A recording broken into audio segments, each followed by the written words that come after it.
Salutations gamers, welcome back to the Gaming Butler news channel. Big news on the rework front and the final character release for the December-January patch. If you would like to receive updates, please like this video, subscribe, and ring the notification bell, setting it to all. With that said, let's get to the news.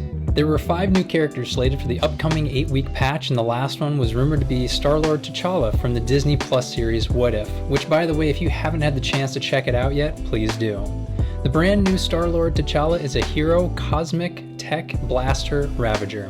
His basic ability, Elemental Blast, does 2 attacks to the target and gains offense up. Next, his special Gravity Repulsor attacks the target, applies blind, and, if on war offense, and Yondu is an ally, apply defense down to all enemies. Continuing on, if the primary target has blind already, steal 2 ability energy from the target, and this is an unavoidable attack to boot. This is a really interesting ability as it may play an important role in the future when going against Doom and maybe even Dormammu, as it appears to be a better form of ability block. His ultimate, Ravager Rocket, copies positive effects, attacks the target, and increases all positive effects for self and Ravager allies. Rounding out Starlord T'Challa's kit is his passive, Rousing Ravager. On turn, he gains Evade. On non-summoned enemy death, gain 30% speed bar, and on war offense, gain 25% max health for self and Ravager allies. These abilities, coupled with Ravager updates, showcase clear purpose for war offense. Let's take a look at those next. As with all character updates, the stats get a little love, and in this case all of Yondu's are headed up. Yondu's ability update looks to have some additional summons that apply offense up and regeneration to Ravager allies. His Yaka arrow now clears 2 positive effects and gains focus for each Ravager ally. As usual, his passive sees the most change, with copying of positive effects and clearing them if already affected by blind. Ravager Boomer received a healthy serving of stat increases, with his most notable being 73% to focus. As for abilities, slow and speed up were added to the basic. His special now reduces speed bar for enemies and fills his own. Lastly, his passive has a war offense bonus for always assisting Ravager allies in applying offense up on spawn. Ravager Bruiser's also seeing a healthy boost to stats, also most notably to focus. The ability updates are quite extensive, with Bruiser now applying defense down and disrupted to protectors, clearing taunts, gaining deflects, and a basic that offers a reliable taunt which he didn't have before. His special has been completely changed to apply defense up to self and allies, heal, copy effects, and flip positives to negatives on the target. Undoubtedly, this speaks to the need for such a huge focus gain. His passive now applies defense up for self and Ravager allies, who also gain armor, and in war, they now gain drain. Lastly, we have Ravager Stitcher, also seeing a heavy hand to stat increases, the highest of which being focus at 80%. Looking at the abilities, his basic now clears Death Proof, applies heal block, and if the primary target has defense down, instead attack for more damage, change that damage to piercing, and apply heal block. And because the ability is called Disintegrator, characters killed by this ability cannot be revived, which I suppose makes sense. His special also saw some updates, stealing health and redistributing it, applying immunity, then do that all over again a second time. His passive now applies regeneration to all Ravager allies. Again, it's clear this team is meant to be on war offense, and as stated by the developers, designed to take on the mid-level teams, so the question remains, if you are not a war-focused player, do you need this team? The answer, probably not.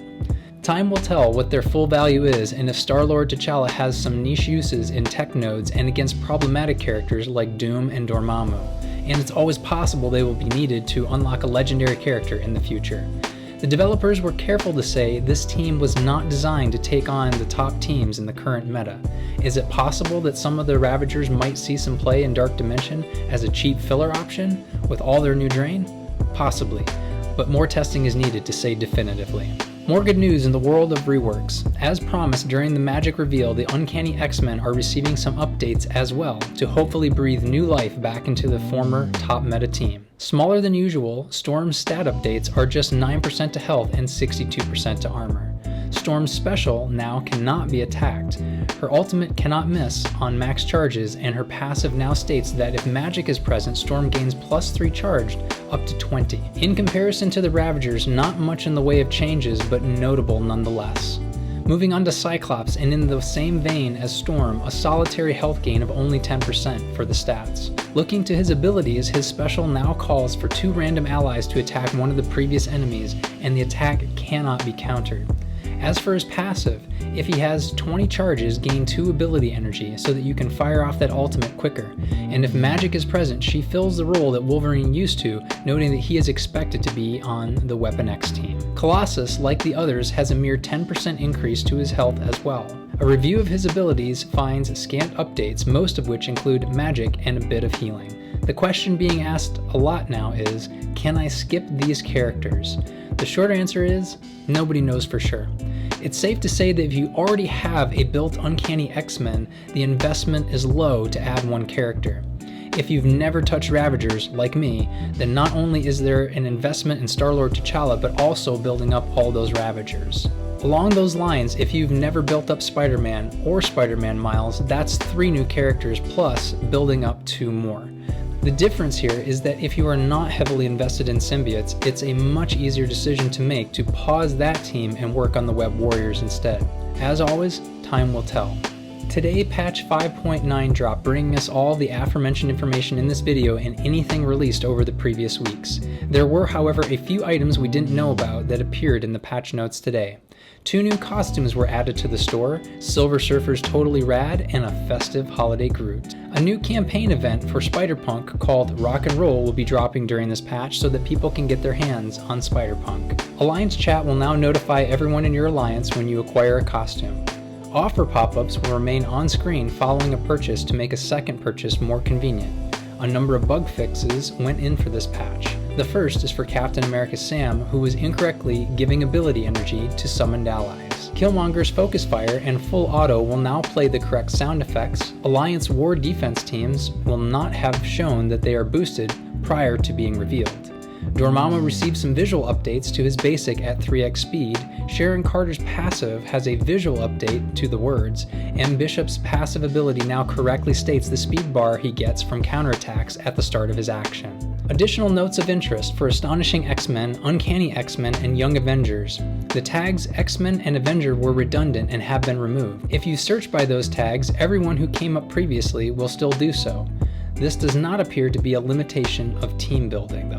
Magik has entered the fray. Available starting now, with offers in the offer store, you can unlock Magik immediately and start using her on the rebuilt Uncanny X-Men.